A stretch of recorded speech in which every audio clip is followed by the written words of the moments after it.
ఈరోజు మనం మాట్లాడుకునే మంచి మాట సమయం వృధా చేయకపోవటం.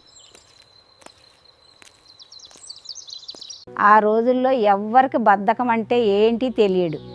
పొద్దునే లేచేవారు, క్రమశిక్షణతోనే బ్రతికారు. కానీ ఇప్పుడు అంతా మరిపోయింది. చెప్పిన సమయానికి ఉండేవారు. పని అంటే గౌరవం ఉండేది, భయం ఉంది. ఇప్పుడు ఎంత ఆలస్యమైతే అంత గొప్పవారు అనుకుంటున్నారు. ఇది మంచి క్రమశిక్షణ కాదు. పెద్దల్ని చూసి పిల్లలు అదే నేర్చుకుంటారు.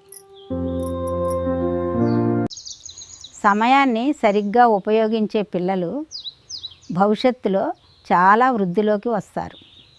పిల్లకి సమయం విలువ, సమయాన్ని గౌరవించటం పెద్దలం మనమే నేర్పించాలి. అందరూ తప్పక సబ్స్క్రైబ్ చేసుకోండి అమ్మా. మనము రోజు ఒక మంచి విషయం నెమ్మదిగా మాట్లాడుకుందాం.